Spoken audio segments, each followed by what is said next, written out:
Dahulu kala ada sebuah cerita terkenal yang beredar di dunia persilatan.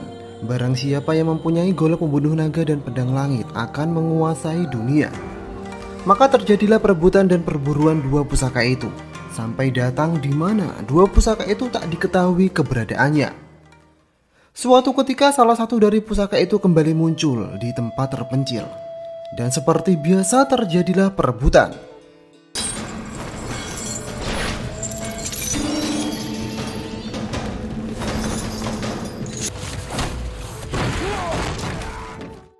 Salah seorang pendekar dari salah satu sekte besar, yaitu Wudang, bernama Yudayan, berjuluk pendekar ketiga tak sengaja melintas.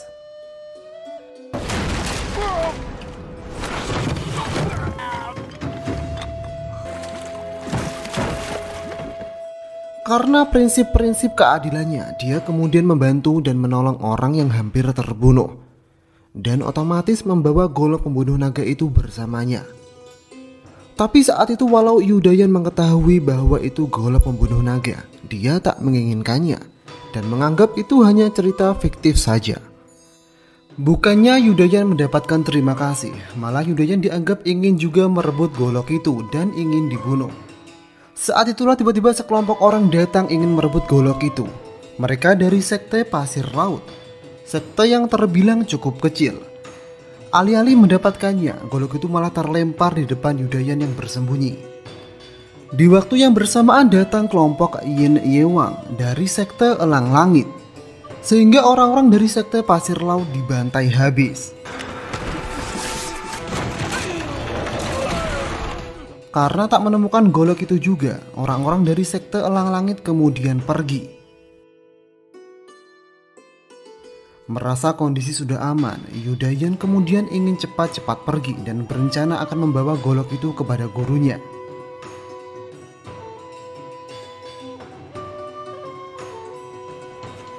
Tapi informasi tentang golok naga yang sekarang berada di tangan Yudayan diketahui oleh sekte Elang Langit. Sehingga kemudian Yudayan ditangkap oleh sekte Elang Langit dengan dilumpuhkan dengan jarum beracun. Setelah golok itu direbut oleh sekte Elang Langit, adik perempuan dari Yewang bernama Yin Susu tak ingin Yudayan dibunuh karena merasa Wudang dan dunia persilatan tak akan tahu golok itu ada di tangan sekte Elang Langit, dan melihat Wudang adalah sekte paling menjunjung rasa keadilan. Dengan menyembunyikan identitasnya, Yin Susu kemudian pergi ke kelompok ekspedisi yang bernama Penjaga Gerbang Naga. Yin Susu meminta penjaga gerbang naga mengirim Yudayan kembali ke Wudang. Lalu Yin Susu mengancam jika Yudayan tak berhasil sampai di Wudang, Yin Susu akan menghabisi semua orang di penjaga gerbang naga. Yudayan kemudian dibawa oleh orang-orang dari penjaga gerbang naga menuju Wudang. Dalam perjalanannya, kelompok penjaga gerbang naga dihentikan seseorang yang mengaku sebagai salah satu dari ketujuh pendekar Wudang. Mereka menanyakan tentang di mana golok itu. Saat itu orang-orang dari penjaga gerbang naga tak tahu. Kemudian karena ada bonus tambahan dan tak curiga apapun, penjaga gerbang naga membiarkan orang-orang itu membawa Yudayan. Disinilah dimulai awal kerumitannya. Saat orang-orang dari penjaga gerbang naga ingin kembali, mereka bertemu dengan salah satu pendekar Wudang. Dia adalah Zhang Cuisan, berjuluk pendekar kelima, yang saat itu sedang mencari seniornya Yudayan. Zhang Cuisan saat itu diberitahu bahwa Yudayan sudah dibawa ke Wudang. Merasa ada yang tak beres, Zhang Cuisan kemudian pergi mencari seniornya. Karena saat dia keluar dari Wudang, dia tak berpapasan dengan seorang pun. Prasangka Zhang Cuisan ternyata memang benar. Orang-orang yang menjemput Yudayan bukan dari Wudang, dan mereka adalah orang-orang yang ingin mengetahui keberadaan golok pembunuh naga. Karena Yudayan tak mau memberitahu dan tak tahu di mana golok pembunuh naga itu, orang-orang misterius itu mematahkan semua sendi Yudayan. Di saat Zhang Cuisan datang, dia sudah terlambat. Seniornya sudah terkapar tak berdaya. Segera Zhang Cuisan membawa seniornya ke Wudang. Di sana ketua Wudang Zhan Sanfeng langsung memberikan pertolongan pertama. Saat itu ditemukanlah jarum beracun yang orang-orang Wudang tak tahu itu dari mana. Di saat yang bersamaan orang-orang dari penjaga gerbang naga datang. Mereka menceritakan kronologinya dan ingin meminta maaf. Tapi emosi para pendekar udang tak terbendung dan mengusir mereka. Saat itulah para pendekar udang mengetahui dari bekas emas yang diterima penjaga gerbang naga dari orang-orang misterius itu, bahwa Yudayan terluka oleh jurus jari baja emas dari Shaolin. Karena Zhang Sanfeng dulu dari Shaolin, Wudang tak ingin gegabah menuduh Shaolin.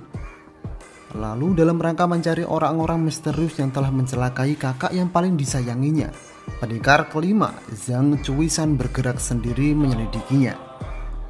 Pertama-tama dia pergi ke tempat kelompok penjaga gerbang naga untuk mencari tahu. Akan tetapi sesampainya di sana, semua orang di penjaga gerbang naga telah dibantai habis. Di saat yang bersamaan orang-orang dari Shaolin datang, yang membuat Zhang Chuisan dituduh sebagai pelakunya.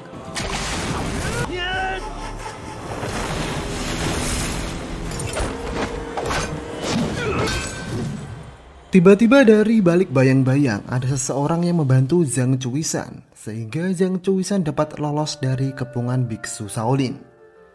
Zhang Chuisan kemudian mengejar orang itu sampai dia mencarinya di sebuah perahu. Zhang Chuisan sedikit terkejut dan tak menyangka di dalam perahu itu ada sebuah wanita yang sangat cantik. Zhang Chuisan merasa dia mencari di tempat yang salah. Akan tetapi setelah Zhang Chuisan tahu wanita itu bermarga Yin, Zhang Chuisan merasa wanita itu ada kaitannya dengan tragedi kakak seperguruannya. Ya, wanita itu adalah Yin Susu. Yin Susu akhirnya menceritakan sedikit kronologinya, bahwa dalam memastikan pendekar ketiga aman, dia diam-diam membuntuti pengawalan penjaga gerbang naga. Setelah Yudayan dibawa pergi oleh orang-orang misterius itu, Yin Susu mengikutinya dan ingin merebut kembali pendekar ketiga. Akan tetapi dia tak bisa menandingi orang-orang misterius itu dan terkena racun bunga palem. Dan karena penjaga gerbang naga telah gagal mengawal pendekar ketiga ke Wudang, Yin Susu kemudian membantai orang-orang di penjaga gerbang naga. Sekilas Zhang Chuisan tak setuju dengan aksi Yin Susu itu, sehingga mereka berdua berdebat. Sampai akhirnya Yin Susu menyuruh Zhang Chuisan pergi. Pendekar kelima yang terkenal dengan keadilan dan kebijaksanaan tak akan dapat bersama dengan dia yang penuh dengan kejahatan. Akan tetapi saat itu terlihat sebelum pergi Zhang Chuisan kemudian mengobati luka dari Yin Susu.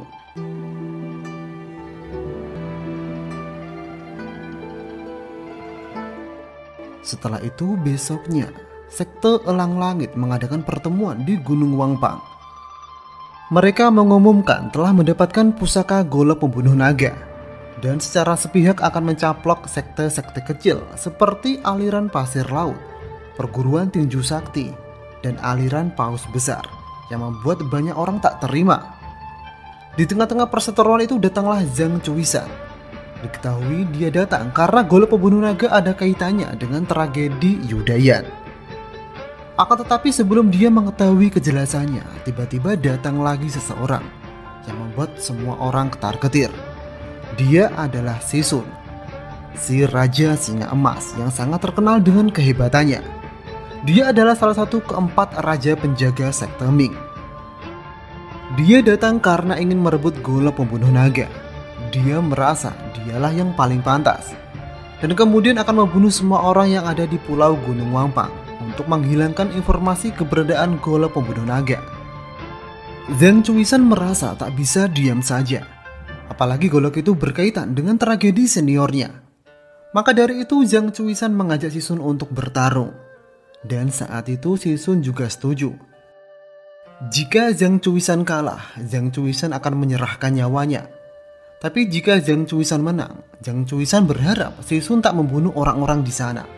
Zhang Chuisan kemudian mengajak Sisun untuk berduel menulis sastra.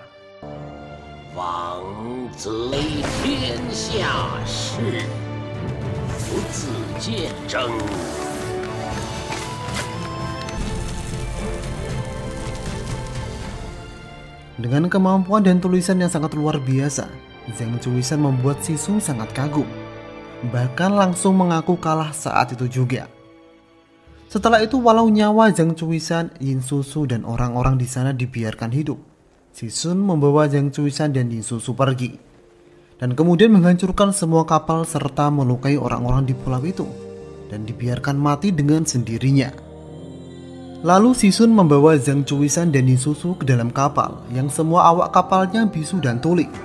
Bahkan si Sun berencana akan membuat para awak kapal buta sekalian. Itu dilakukan si Sun agar menghapus jejaknya dan melenyapkan informasi keberadaan golok pembunuh naga. Dan tujuan si Sun sekarang adalah mencari pulau yang sunyi untuk bersembunyi dan membongkar rahasia di balik mitos hebat golok pembunuh naga. Zhang Chuisan tak lantas diam saja. Dia kemudian merencanakan sesuatu agar dapat kabur dari kapal itu. Tapi sungguh sial, sebelum rencana itu dilakukan, si Sun mengetahuinya. Sehingga setelah itu, si Sun ingin melenyapkan Zhang Chuisan dan Yin Susu.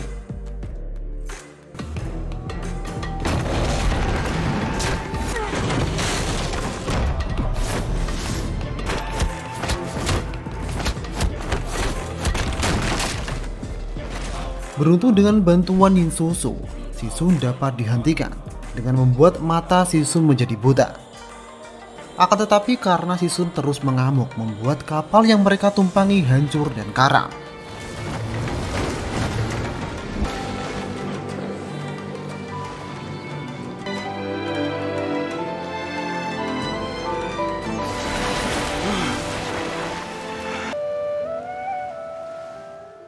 Singkat cerita, Zhang Chuisan dan Yin Susu kemudian menemukan sebuah pulau yang belum pernah terjamah sama sekali.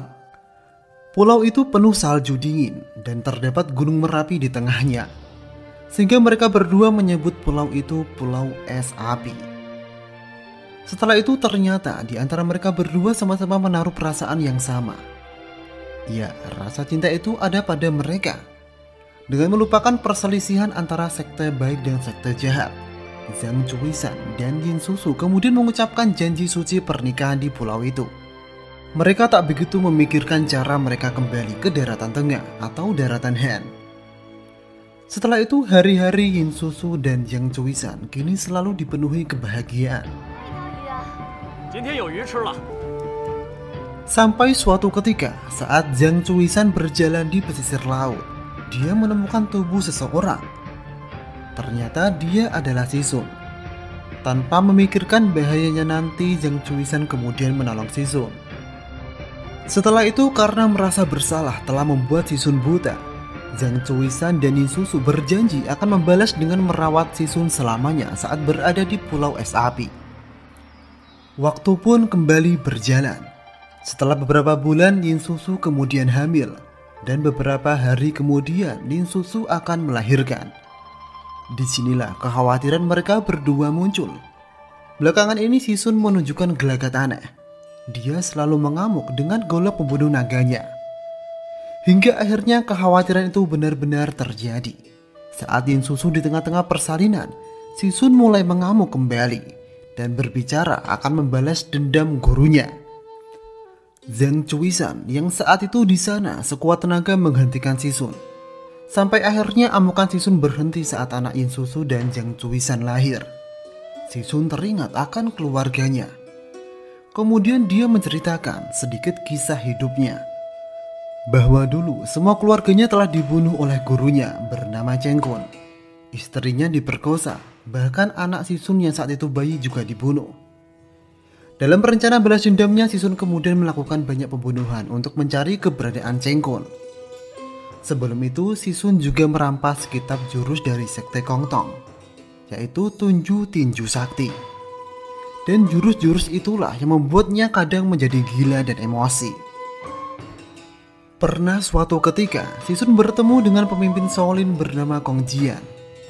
Untuk meredam amarah si Sun, Kong Jian bersedia menerima pukulan si Sun untuk tak membunuh sembarangan lagi. Kalau bisa, malah memaafkan Cheng Kun. Tapi si Sun tak bisa begitu saja melupakan Cheng Kun. Si Sun kemudian memukul Kong Jian sampai Kong Jian meninggal. Kong Jian saat itu menyadari dia ternyata diperdaya oleh Cheng Kun agar memancing emosi si Sun dan kembali membunuh. Setelah itu si Sun menghilang dan menyesali telah terpancing dan membunuh Kong Jian. Dan saat ini si Sun terobsesi dengan kekuatan di balik cerita golok pembunuh naga. Itu dilakukan semata-mata untuk membalas dendam gurunya. Setelah Sisun menceritakan masa lalunya, dia memberikan saran agar Zhang Chuisan dan Yin Susu kembali ke daratan tengah bersama anak mereka. Itu dilakukan agar nanti jika Zhang Chuisan, Yin Susu dan dirinya mati, anak itu tak sendirian dan kesepian seperti dirinya. Setidaknya ada paman dan kakeknya. Saat mendengar itu, Zhang Chuisan dan Yin Susu sangat berterima kasih. Mereka akan mengikuti arahan Sisun untuk kembali ke daratan tengah. Setelah itu, atas rasa terima kasihnya, Zhang Chuisan dan Yin Susu meminta Sisun untuk memberikan nama untuk anak mereka. Dan bukan itu saja, Sisun diminta juga untuk menjadi ayah angkat dari anak itu, yang berarti akan menjadi kakak angkat dari Zhang Chuisan dan Yin Susu. Sisun saat itu sangat gembira. Bagaimana tidak? Setelah sekian lama dia sendirian dan tak punya siapa-siapa, kini dia mempunyai lagi sebuah keluarga. Dan karena dia teringat anaknya yang bayi yang meninggal saat itu, Sisun kemudian memberikan nama yang sama kepada anak dari Zhang Chuisan dan Yin Susu, yaitu si Wuji. Hari demi hari, Wuji kemudian dilatih cara bertahan hidup dan kungfu oleh Zhang Chuisan dan Sisun.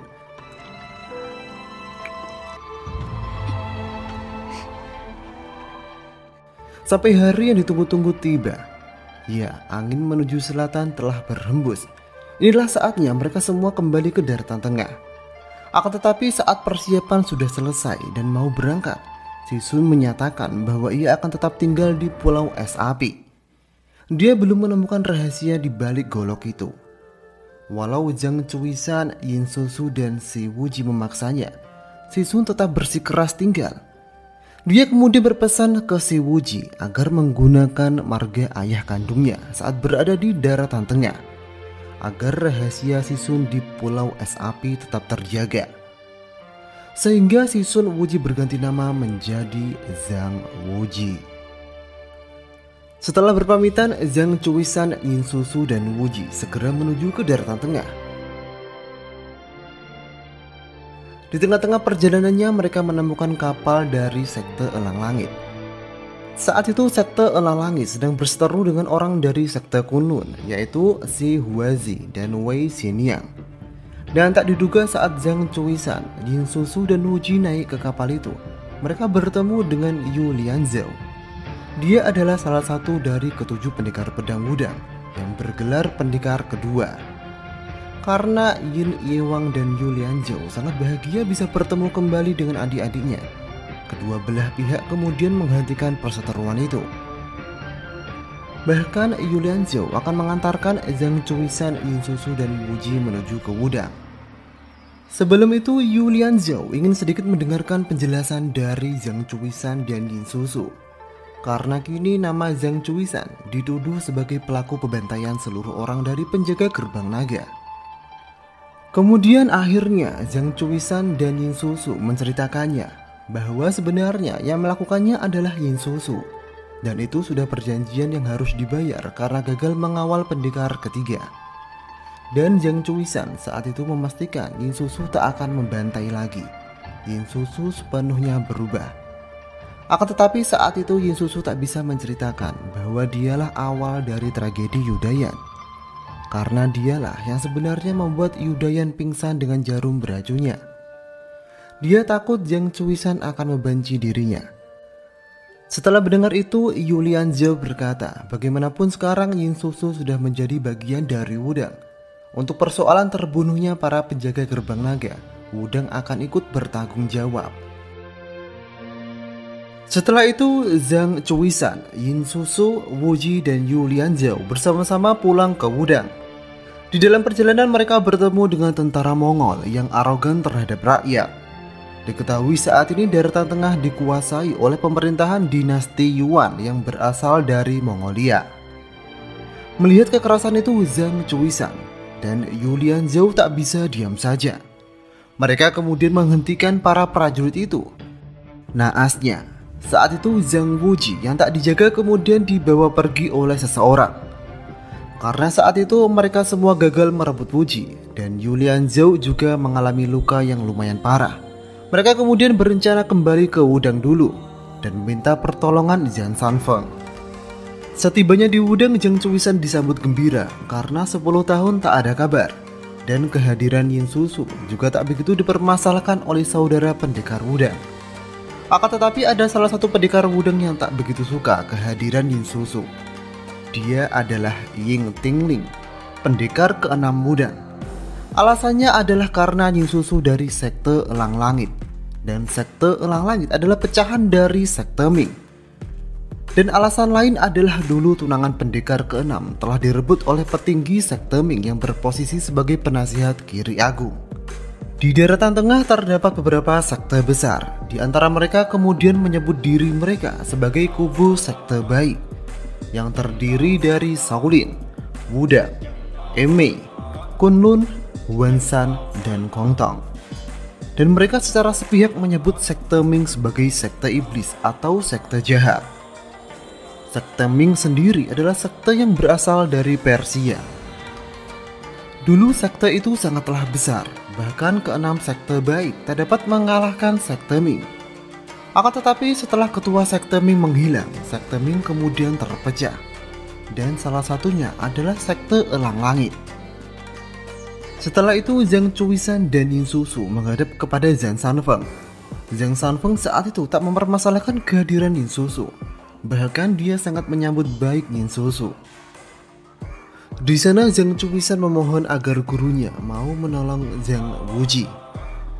Kemudian Zhang Chuisan mengajak Yin Susu untuk menemui Yudayan. Akan tetapi Yin Susu berkata belum bisa sekarang karena saat ini dia masih tidak enak badan. Padahal Yin Susu tak mau nanti jika dia bertemu dengan Yudayan, Yudayan akan tahu bahwa yang menyerangnya dengan jarum beracun adalah dirinya.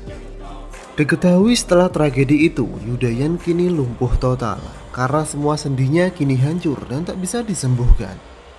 Sembari menunggu informasi keberadaan Wuji, orang-orang di sekte Wudang kini mempersiapkan acara ulang tahun Zhang Sanfeng. Dan ada sesuatu yang mencurigakan, karena hanya beberapa saja yang diundang, tapi kini semuanya malah hadir. Dan benar saja, mereka semua datang karena ada maksud lain. Iya, itu tak lain adalah mencari informasi di mana Si Sun dan golok pembunuh naga berada. Melihat sekte Wudang terpojokkan, Zhang Chuisan akhirnya memberitahukan ke semua orang bahwa Si Sun kini telah menjadi kakak angkatnya. Dan Zhang Chuisan tak bisa memberitahukan lokasi di mana Si Sun berada. Untuk persoalan pembantaian penjaga gerbang naga, Zhang Chuisan tahu pelakunya, tapi tak bisa memberitahukannya. Seketika semua orang di berbagai sekte tak bisa menerima jawaban itu dan kembali bersikeras memaksa. Pihak Wudang tak tinggal diam disudutkan seperti itu. Saat itu pihak Wudang menuntut Shaolin agar bertanggung jawab atas tragedi pendekar ketiga. Karena pendekar ketiga cacat karena jurus jari emas baja dari Shaolin. Saat kebuntuan itu pihak Wudang menantang Shaolin berduel.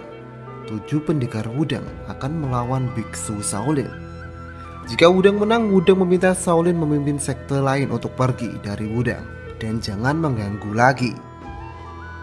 Karena pendekar ketiga tak bisa ikut bertarung, Zhang Chuisan menyarankan Yin Susu menggantikan pendekar ketiga. Sebelum duel itu terjadi, Yin Susu akhirnya menemui Yudayan.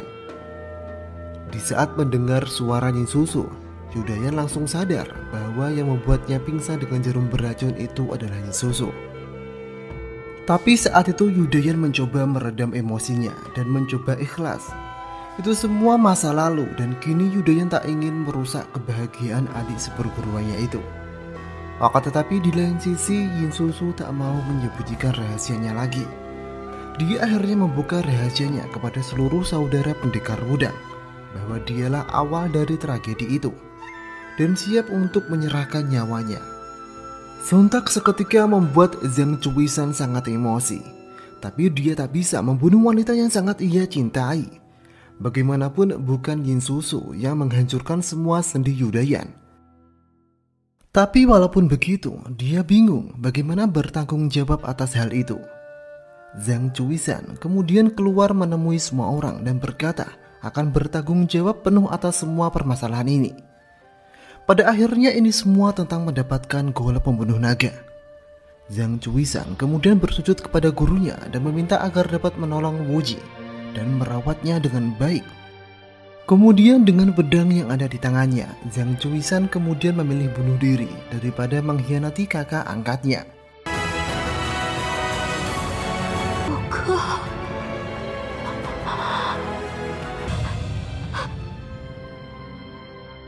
Di saat yang bersamaan, orang yang membawa pergi Wu Ji juga datang di sana.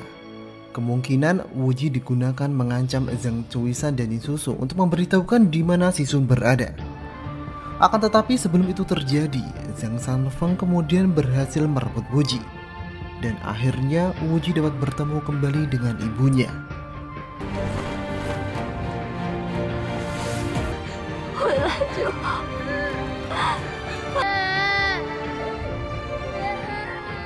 Kemudian Yin Susu menghampiri salah satu dari biksu Shaolin dan berpura-pura memberitahukan tempat si Sun berada. Itu dilakukan agar kepercayaan mereka semua terpecah. Kemudian Yin Susu meminta Wu Ji agar mengingat wajah-wajah jahat itu. Karena wajah-wajah itulah yang membuat ayahnya mati. Dan ada satu pesan lagi, jangan mudah percaya dengan wanita. Semakin cantik seseorang, semakin mudah ia menipu.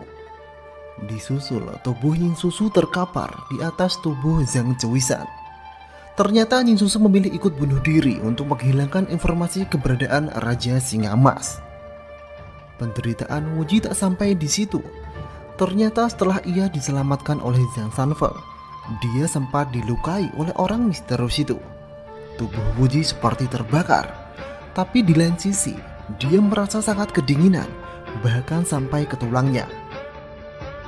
Wu Ji ternyata terkena jurus bernama Telapak Xuanming, jurus yang dikira sudah lenyap dari dunia persilatan saat ini. Satu-satunya cara mengobati Wu Ji adalah dengan jurus 9 matahari Shaolin. Akan tetapi jurus itu sudah lama hilang. Untuk saat ini Zhang Sanfeng hanya bisa meredakan rasa sakit Wu Ji dengan tenaga dalamnya. Di samping itu, para pendekar Wudang juga selalu menghibur Wu Ji. Mendengar bahwa cucunya ada di Wudang, ketua sekte Elang Langit, yaitu Ye Tianzeng, atau yang dikenal dengan nama Raja Elang Putih, mendatangi Wudang.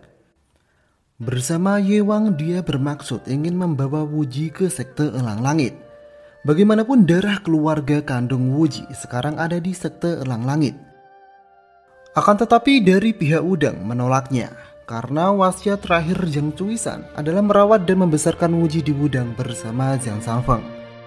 Setelah Zhang Sanfeng menjelaskan bahwa Wu Ji kini terkena telapak Xuanming dan butuh perawatannya, akhirnya dengan berat hati, Ye Tianzeng dan Yin Wang kemudian mengalah. Mereka kemudian kembali ke sekte Elang Langit dan tak lupa berterima kasih telah membantu Wu Ji. Setelah itu, demi mengobati Wu Ji, Zhang Sanfeng membawa Wu Ji ke Gunung Shaolin. Di sana ada kuil Shaolin, tempat dulu jurus 9 matahari berada. Zhang Sanfeng bermaksud mencari kembali jurus 9 matahari yang telah lama hilang. Diketahui kuil Shaolin itu juga tempat Zhang Sanfeng berasal. Penemu aliran Tai Chi yang lari dari Shaolin, dia adalah Zhang Sanfeng. Dulu saat dia masih di Shaolin, dia sedikit mempelajari jurus 9 matahari. Tapi itu belumlah lengkap. Dikatakan yang versi lengkapnya tidak ada yang satupun orang mengetahui. Zhang Sanfeng lari dari Shaolin karena tanpa izin mempelajari kitab-kitab jurus Shaolin di perpustakaan. Diketahui hanya murid intilah yang diizinkan. Tapi Zhang Sanfeng selalu tak diloloskan menjadi murid inti, hanya karena dia murid dari biksu penjaga perpustakaan bernama Jue Yuan. Untuk lolos dari hukuman Shaolin, biksu Ju Yuan kemudian membantu Zhang Sanfeng melarikan diri, walaupun membuat nyawanya menjadi gantinya. Setelah itu Zhang Sanfeng dan Wu Ji kembali melanjutkan perjalanan menuju kuil Shaolin. Akan tetapi sesampainya di sana mereka ditolak oleh pihak Shaolin karena Zhang Sanfeng telah dicap sebagai pengkhianat Shaolin selama ini. Tak terima kakek gurunya diperlakukan seperti itu, Wu Ji meminta Zhang Sanfeng kembali pulang. Wu Ji memilih mati daripada ditolong oleh orang-orang yang seperti itu.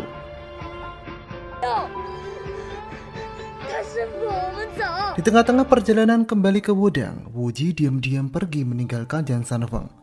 Wuji merasa kehadirannya akan selalu menyusahkan Jiang Sanfeng. Apalagi dengan kondisi Jiang Sanfeng yang sangat tua. Wuji kemudian pergi tanpa tahu arah dan tujuannya. Sampai suatu ketika saat penyakitnya kambuh, dia ditolong oleh seorang gadis kecil bernama Zhao Ziro. Gadis kecil itu kemudian membawa Wuji ke rumahnya. Ziro kemudian meminta ayahnya yang bernama Zhao Ziwang agar menolong Wuji. Diketahui Zhao Ziwang mempunyai kenalan bernama Chen Yuchun dari sekte Ming. Dia adalah seorang pendekar yang kenal dengan master pengobatan bernama Dewa Tabib. Zhao Ziwang kemudian pergi mencarinya. Di lain sisi, Wuji kemudian diajak Ziro jalan-jalan melihat pemandangan kota. Saat itu, Ziro sekilas sangat tertarik dengan sebuah sapu tangan yang agak mahal. Karena mereka berdua tak punya uang, akhirnya mereka diusir. Setelah itu, untuk membalas kebaikan Ziro dan ayahnya, Wuji diam-diam membuatkan sapu tangan untuk Ziro. Dengan itu dia bisa pergi dan tak menyusahkan keluarga Ziro lagi. Akan tetapi sebelum sapu tangan itu selesai, Ziro mengetahuinya. Sekilas Ziro sangat senang. Akan tetapi dia tak mau menerimanya kalau itu hanya untuk membalas hutang budi. Ziro berkata, kehadiran Wuji membuatnya senang dan tak kesepian lagi. Sehingga Wuji kembali menyimpannya dan akan memberikannya saat sudah jadi nanti. Besoknya, Wuji diajak Ziro memetik buah jeruk untuk dijual. Ziro bercerita bahwa ibunya meninggal tahun lalu, jadi saat ayahnya bekerja, dia tinggal sendirian. Setelah itu Wuji dan Ziro menjajakan jualannya di pinggir jalan. Di saat itulah mereka berdua dikagetkan dengan seorang yang dihajar oleh prajurit Mongol. Dan ternyata itu adalah Zhao Ziwang, ayahnya Ziro. Zhao Ziwang meminta kepada Wuji dan Ziro untuk segera lari. Prajurit Mongol saat itu memaksa Zhao Ziwang agar mengatakan di mana Chang Yuchun berada. Tapi dia tak mau sehingga kemudian dia dibunuh. Di lain sisi, Wuji dan Ziro yang lari kemudian dihadang oleh prajurit Mongol dan orang-orang dari dinasti Yuan. Di saat itulah seseorang muncul. Ternyata dia orang yang bernama Chang Yuchun. Chang Yuchun kemudian mencoba menggantikan prajurit-prajurit Mongol itu. Tapi karena kungfunya tak begitu tinggi, dia kemudian tumbang. Di saat genting itu, tiba-tiba datang Jiang Sanfeng dan mengusir para prajurit Mongol. Sehingga Chang Yuchun, Wuji dan Ziro dapat diselamatkan. Setelah itu Chang Yuchun mengatakan kepada Jiang Sanfeng untuk memberinya izin membawa Wuji ke Dewa Tabib yang berada di lembah kupu-kupu. Dengan kehebatan Dewa Tabib dalam mengobati, pasti Wuji akan sembuh. Tapi Chang Yuchun meminta satu hal kepada Jiang Sanfeng agar merawat Ziro. Saat itu Jiang Sanfeng sepakat. Sehingga Wuji dan Ziro kemudian berpisah. Wuji akan menuju ke lembah kupu-kupu, sedangkan Ziro akan dibawa ke Wudang.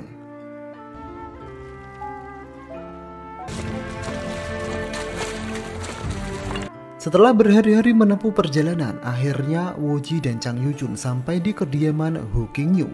Dia adalah orang yang terkenal dengan nama Dewa Tabib. Dan ternyata selama ini Chang Yuchun juga menahan luka setelah pertarungan tempo hari. Dia terkena jurus penghancur jantung. Walau Hu Qingyu sangat hebat dalam pengobatan, dia tak mau sembarangan mau mengobati. Dia hanya mau mengobati untuk orang-orang dari sekte Ming.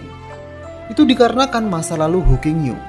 Hu Qingyu sendiri berasal dari sekte Ming. Dulu saudaranya telah dibunuh oleh orang dari sekte Huanshan, sehingga dia tak ingin menolong orang dari luar sekte Ming lagi. Inilah titik kebuntuannya. Karena Wuji mengandung darah Wudang, Hu Qingyu tak mau menolong Wuji. Walau Chang Yuchun bersikeras meminta, itu sia-sia. Sampai ketika Hu Qingyu tak sengaja memegang tubuh Wuji, Hu Qingyu akhirnya sangat tertarik dengan penyakit Wuji. Hu Qingyu tahu itu adalah luka karena telapak Suaming yang telah lama lenyap. Hu Qingyu merasa tertantang untuk mengobatinya. Hu Qingyu kemudian memberi pilihan, hanya satu yang ia akan obati, Wuji atau Chang Yuchun. Melihat kondisinya, Chang Yuchun ditaksir tak akan bertahan dalam waktu 1-2 minggu. Saat itu Chang Juchun bersedia, dia rela kehilangan nyawa asalkan Wuji selamat. Pengobatan Wuji pun akhirnya dilakukan oleh Hu Qingyu. Hari demi hari terlewati. Kondisi Wuji mulai membaik. Tapi pernyataan Zhang Sanufeng memang benar. Luka telapak suami hanya bisa dihilangkan dengan jurus 9 matahari. Walau kondisi Wuji kini membaik, tapi sewaktu-waktu luka Wuji masih bisa kambuh. Setelah melewati proses pengobatan, Hu Qingyu mulai tertarik dengan potensi dan kejeniusan Wuji. Seperti saat Wuji membantah Hu Qingyu tentang alur nadi. Bukan antara 4 atau 6, melainkan bisa berubah menjadi 10. Sesuatu argumen baru yang luar biasa. Maka dari itu Hu Qingyu mempersilahkan Wuji belajar banyak buku darinya. Dengan kata lain, Wuji diangkat menjadi murid satu-satunya Dewa Tabib. Setelah membaca banyak buku, Wuji menemukan sendiri cara mengobati Chang Juchun. Karena Hu Qingyu tak mau mengobati Chang Juchun, saat itu dia bertekad akan mengobati Chang Juchun sendiri. Wuji kemudian membuat ramuan untuk Chang Juchun. Akan tetapi bukannya membaik, Chang Juchun malah semakin parah, yang membuat Wuji sedikit frustasi. Apalagi waktu Chang Juchun tinggal 1 hari lagi. Sehingga Wuji mau tak mau kemudian membuat langkah berani. Dia akan melakukan proses tusuk jarum kepada Chang Juchun. Jika gagal, Wuji berjanji akan ikut bunuh diri juga. Langkah pertama Wuji malah membuat keadaan semakin gawat, karena Chang Juchun kehilangan banyak darah. Di saat genting itulah, Wuji melakukan eksperimen baru dengan mengganti jarum logam dengan tusuk bambu. Dan ternyata itu malah berhasil. Chang Juchun kembali sadar, bahkan kemudian racun di dalam tubuh Chang Juchun dapat dikeluarkan. Sehingga nyawa Chang Juchun dapat diselamatkan. Di lain sisi, Hu Qingyu yang melihat itu terheran-heran bagaimana bisa terjadi. Setelah sembuh, Chang Juchun berpamitan dengan Wuji. Dia akan kembali ke Sekte Ming dan akan mengunjungi Zero yang ada di Wudang. Chang Juchun meminta kepada Wuji agar tetap tinggal di lembah kupu-kupu bersama Hu Qingyu, agar tetap menjalani perawatan dan mendalami ilmu pengobatan bersama Hu Qingyu. Waktu demi waktu cepat berlalu, tak terasa Wuji kini sedikit tumbuh besar. Suatu hari tiba-tiba ada sekelompok orang datang ke lembah kupu-kupu untuk meminta pertolongan. Karena saat itu Hu Qingyu sedang sakit, dia tak mau keluar mengobati mereka. Akan tetapi mereka masih bersikeras untuk menemui Hu Qingyu. Kemudian datanglah lagi seorang wanita bersama anaknya, mereka juga sekarat. Karena tak tega melihat penderitaan itu, Wuji akhirnya menolong mereka dengan segala pengetahuannya. Sekilas mereka semua dapat tenang. Kemudian wanita itu menceritakan dia hanya petani biasa dan hidup bersama anaknya. Kemarin dia terjebak perangkap nenek sakti yang tak diketahui asalnya. Nenek itu langsung melumpuhkannya dan menyerang pendekar-pendekar itu.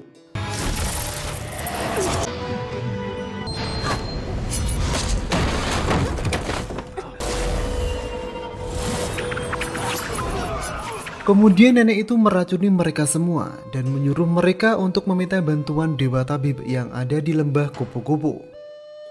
Di tengah-tengah pembicaraan itu, para pendekar kembali merasa kesakitan dan kembali meluapkan emosinya. Mereka menuduh Wuji hanya mempermainkan mereka. Wuji menyadari ternyata racun mereka semua berbeda. Dia tak seharusnya memberikan obat yang sama seperti wanita itu.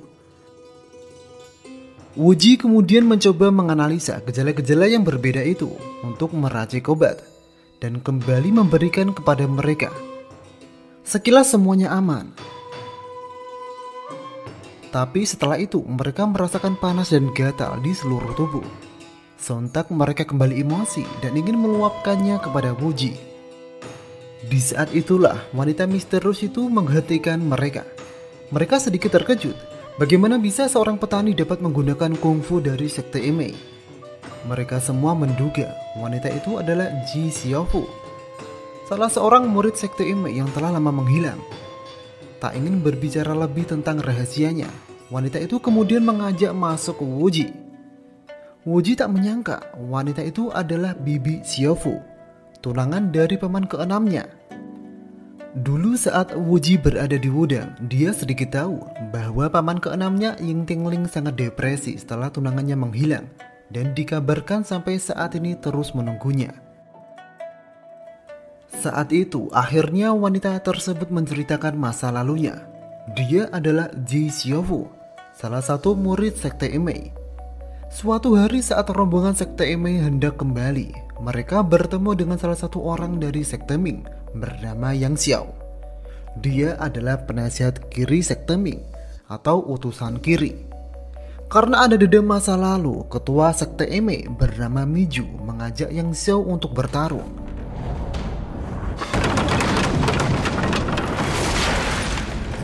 Akan tetapi karena kungfu Yang Xiao sangatlah hebat, Miju akhirnya kalah. Dan Xiaofu kemudian dibawa pergi Yang Xiao tanpa tahu alasannya. Saat Xiaofu sadar, dia sudah dalam rumah kecil yang tak jelas itu di mana. Karena gurunya pernah bilang padanya bahwa sekte ini sangatlah jahat, dia berpikir pasti akan diperkosa dan dibunuh. Alih-alih mendapatkan perlakuan itu, Yang Xiao malah meminta Xiaofu untuk mengurus seorang bocah untuk sementara waktu. Kondisi anak itu sangatlah memprihatinkan. Banyak luka di tubuhnya, bahkan dia dibuat tuli. Saat itu Xiaofu menganggap Yang Xiao adalah orang jahat. Xiaofu langsung menuduh Yang Xiao saat kembali bertemu. Sehingga Yang Xiao kemudian memberikan penjelasan. Bocah itu bernama Yan Er. Dia adalah anak dari asisten Yang Xiao. Dulu orang tuanya tertangkap sekte lain saat menjalankan tugas, sehingga kemudian keluarganya disiksa dan dibunuh. Jika saja saat itu Yang Xiao tak datang, Yan Er akan dibunuh juga. Setelah mendengar penjelasan itu, Xiaofu merasa tak enak pada Yang Xiao. Xiaofu kemudian meminta maaf dan mengajak Yang Xiao untuk makan bersama. Lalu di saat Xiaofu dan Yang Xiao sedang tenang makan, mereka dikejutkan beberapa ledakan.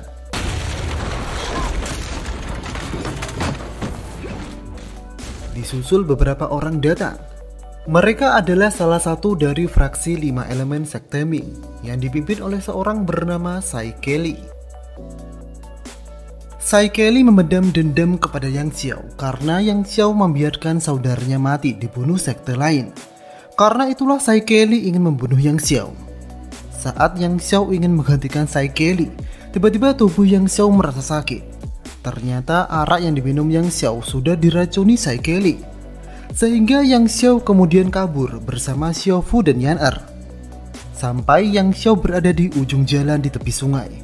Karena tak ada jalan lain, Yang Xiao mau tak mau harus bertindak. Dia kemudian mencoba mengeluarkan racun itu dan terpaksa menggantikan Sai Kelly dan orang-orangnya.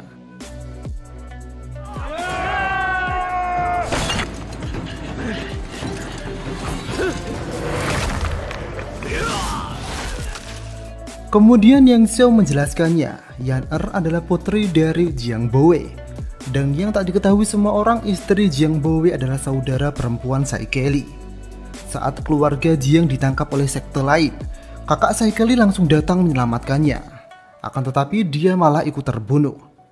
Yang Xiao yang mendengar itu ingin menyelamatkan semuanya, tapi yang tersisa hanya Yan Er yang dalam kondisi memprihatinkan. Setelah mendengar itu, Sai Kelly merasa malu dan ingin bunuh diri saja. Perlakuannya terhadap Yang Xiao bisa diartikan sebagai pengkhianatan. Akan tetapi saat itu Yang Xiao menggantikan Sai Kelly. Karena semua ini dilakukan untuk membela sekte Ming, maka dari itu Yang Xiao mengampuni Sai Kelly dan meminta Sai Kelly untuk kembali. Setelah itu Xiaofu, Yang Xiao dan Yan Er kembali pulang. Dan Xiaofu kemudian merawat Yang Xiao yang masih terluka setelah diracuni oleh Sai Kelly. Hari berikutnya Yan Er berpisah dengan Xiaofu dan Yang Xiao karena Yan Er dijemput oleh neneknya. Suatu ketika Yang Xiao bercerita kenapa Miju sangat benci terhadap dirinya dan sekte Ming. Dulu Yang Xiao pernah bertarung dengan suami Miju bernama Gu Hongzi. Walau membawa pedang langit, Gu Hongzi bukan tandingan Yang Xiao. Sehingga Gu Hongzi kalah, bahkan belum sempat mengeluarkan pedang langitnya. Gu Hongzi kemudian bunuh diri karena malu. Dikabarkan setelah itu pedang langit tak tahu keberadaannya. Miju menuduh Yang Xiao lah yang membunuh suaminya dan merebut pedang langit. Setelah mendengar itu, Xiaofu merasa selama ini anggapannya salah terhadap Yang Xiao. Yang Xiao tak jahat seperti yang dibicarakan. Lambat laun perasaan benci Xiaofu kini berubah menjadi cinta. Dan Yang Xiao juga merasakan hal yang sama. Sampai suatu ketika, Yang Xiao mengajak Xiaofu ikut dengannya dan menjadi istrinya. Walau Xiaofu tak bisa mengungkiri perasaan cintanya, dia masih tak bisa membantah gurunya. Dan dia masih ingin bersama gurunya, bersama membangun kejayaan Eme dan kembali mengambil pedang langit. Saat itu Xiaofu juga mengatakan bahwa dia sudah bertunangan dengan pendekar ke-6 dari sekte Wudang. Karena itulah besok dia akan pergi kembali ke Eme. Dan Xiaofu meminta Yang Xiao agar tak mencarinya lagi.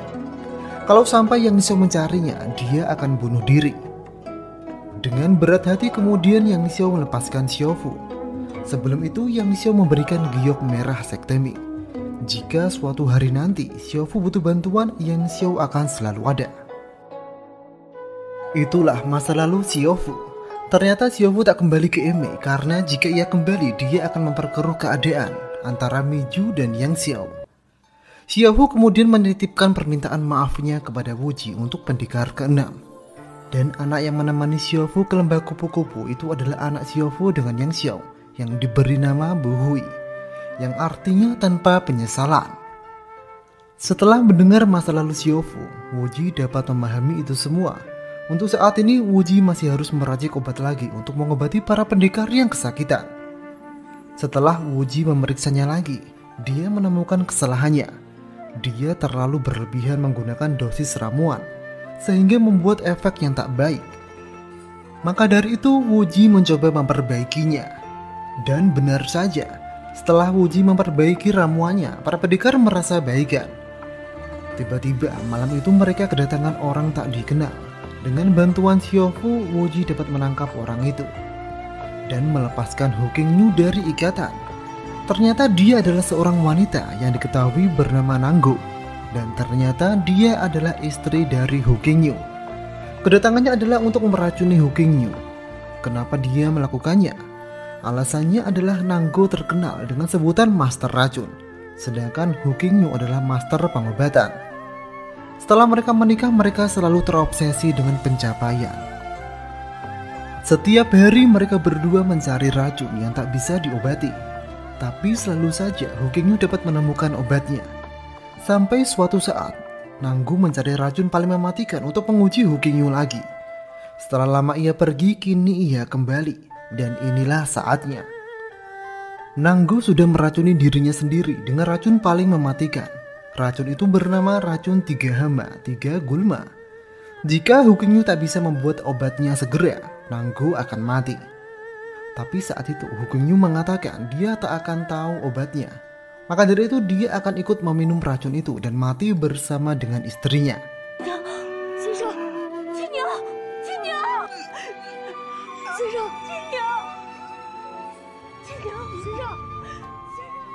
Setelah itu datanglah orang lagi. Ternyata dia adalah orang yang meracuni Xiaofu dan pendekar lainnya. Dia datang untuk membalas dendam kepada Hu Qingyu. Tapi sepertinya kedatangannya sia-sia, karena kini Hu Qingyu sudah tiada. Walaupun tidak puas atas kematian Hu Qingyu, nenek itu akhirnya pergi. Setelah nenek itu pergi, Wuji tak sengaja menyadari bahwa Hu Qingyu dan istrinya belumlah mati. Maka dari itu Wuji segera memberikan beberapa pil untuk membangunkan Nanggo. Setelah mengobati Nanggo untuk sementara, Wuji meminta saran untuk membuat penangkal racun 3 hama 3 gulma. Dan dengan pengetahuan Wuji, akhirnya Hu Qingyu dan istrinya dapat diselamatkan. Mendengar Wuji berbicara tentang nenek misterius itu, Hu Qingyu akhirnya menceritakan. Dulu ada pasangan pendekar di Pulau Laut Timur, tepatnya di Pulau Ular. Mereka berjuluk nenek bunga emas dan kakek daun perak. Suatu hari si kakek itu sakit. Kemudian nenek bunga emas membawa kakek daun perak ke lembah kupu-kupu. Karena prinsip Hu Qingyu dia tak mau mengobati. Karena kakek daun perak bukan dari sekte Ming. Akhirnya mereka berdua kembali dan dikabarkan setelah itu si kakek meninggal dunia. Mungkin itulah sebab nenek bunga emas mempunyai dendam pada Hu Qingyu. Setelah semuanya sembuh, kini Hu Qingyu dan istrinya akan sepakat tak ada persaingan lagi. Dan mereka berdua berencana menghilang dari dunia persilatan, lalu memalsukan kematiannya untuk selamanya dan pergi memulai hidup yang damai. Sebelum itu, Hu Qingyu dan Nanggo ingin memberikan sesuatu sebelum mereka pergi. Sesuatu itu adalah kitab lengkap pengobatan dari Hu Qingyu dan kitab racun lengkap dari Nanggo. Buku itu mereka kumpulkan selama hidup mereka. Kemudian mereka berdua pergi dan berpamitan dengan Wuji dan Xiaofu. Setelah Dewa Tabib dan Dewi Racun dianggap telah mati dari dunia ini, Wuji akan mengurus lembah kupu-kupu warisan Hu Qingyu dan akan menolong siapapun bukan dari golongan tertentu saja. Langkah pertama Wuji adalah mengobati para pendekar yang diracuni tempo hari. Dengan semakin mahirnya pengetahuan Wuji, para pendekar itu akhirnya dapat sembuh seperti sedia kala. Para pendekar itu kemudian pamit dan tak akan lupa jasa Wuji. Mereka berjanji akan membalasnya suatu hari nanti. Setelah itu tiba-tiba murid perempuan nenek bunga emas datang. Dia bernama Yin Li. Dia datang untuk berteman dengan Wuji karena dia kagum atas bakat dan kedewasaan Wuji. Di saat itulah Yin Li tahu bahwa Wuji mempunyai sebuah penyakit.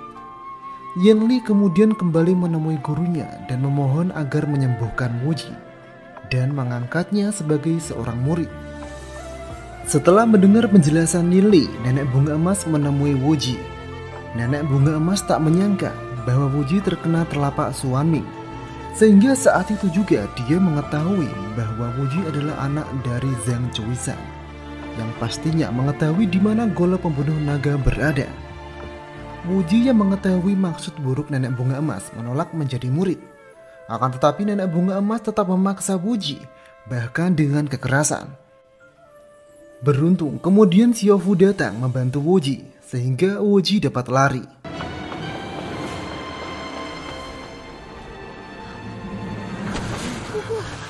Di saat yang bersamaan tak disangka-sangka rombongan sekte Imei datang.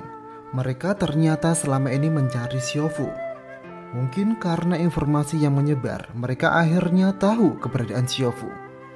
Di sana walau Miju tak ada sangkut pautnya dengan Wuji, tapi karena permintaan Xiaofu, Miju akhirnya membantu Wuji. Kemudian Miju bertarung dengan nenek bunga emas. Sekilas pertarungan mereka seimbang, tapi kemudian Miju membuka pedang langitnya dan terlihat nenek bunga emas menyerah.